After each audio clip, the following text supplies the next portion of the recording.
Hi, welcome to TollyTube.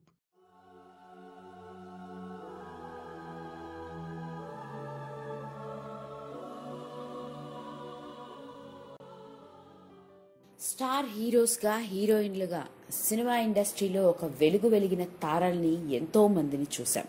వాళ్ల జీవితాన్ని సాగించడం కోసం ఆస్తులు అమ్ముకున్నారని కూడా తెలుసుకున్నాం. ఇకపోతే ఈ రోజు మనం మాట్లాడుకోబోయేది అలాంటి ఒక స్టార్ హీరో గురించే. ఈ స్టార్ హీరో ఎంత త్యాగానికి సిద్ధపడ్డాడంటే తనని నమ్ముకున్న విద్యార్థులకు చదువు చెప్పడం కోసం తన ఆస్తుల్ని తాకట్టు పెట్టాడు. ఎంతో స్టార్డమ్ ని, ఇమేజ్ ని, కావలసినంత డబ్బును సంపాదించుకున్న చాలా మంది చివరి దశల్లో చాలా హీనావస్థలో చనిపోయారన్న వార్తలు కూడా విన్నాం.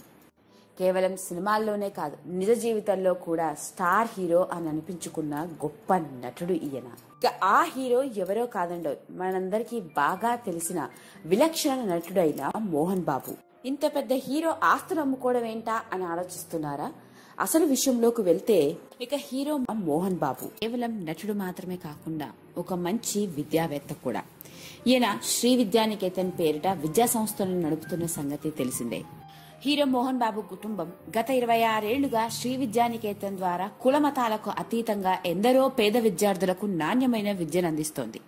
కాగా గత 2 ఏళ్లుగా సర్కారు నుంచి 20 కోట్లు రావాల్సి ఉందని మోహన్ బాబు తెలిపారు. బకాయిలు చెల్లించకపోవడంతో విద్యా సంస్థల నిర్వహణలో తీవ్ర ఇబ్బందులు పడుతున్నారని ఆయన చెప్పుకొచ్చారు. గత 2 ఏళ్లుగా ప్రభుత్వం ఫీజు రీయింబర్స్మెంట్ చెల్లించడం లేదని, ఆయన దానికోసం విద్యా సంస్థలను నడపడానికి తన ఆస్తుల్ని బ్యాంకుల్లో తాకట్టు పెట్టి మరీ విద్యా సంస్థలను నడిపిస్తున్నానని ఆవేదన వ్యక్తం చేశారు. ఇది మంగళవారం చిత్తూరు జిల్లా చంద్రగిరిలో నిర్వహించిన ఓ కార్యక్రమంలో మాట్లాడుతూ ఆయన ఈ విషయాన్ని వెల్లడించారు.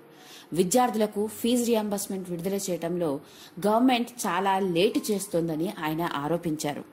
గవర్నమెంట్ ఏమాత్రం పట్టించుకోకపోయినప్పటికీ తాను నమ్ముకున్న విద్యార్థుల చదువుని దృష్టిలో పెట్టుకుని వాళ్ల జీవితాలు సక్రమంగా సాగాలని తన ఆస్తులని తాకట్టు పెట్టి మరీ సిబ్బందికి సకాలంలో జీతాలు ఇస్తున్నామని చెప్పుకొచ్చారు.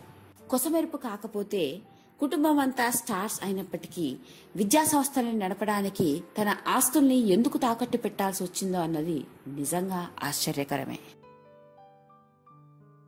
ఇలాంటి మరిన్ని ఎన్నో ఇంట్రెస్టింగ్ విషయాల కోసం సబ్స్క్రైబ్ బటన్ తో పాటు పక్కనే ఉన్న గంట సింబల్ ని నొక్కండి. Thank you.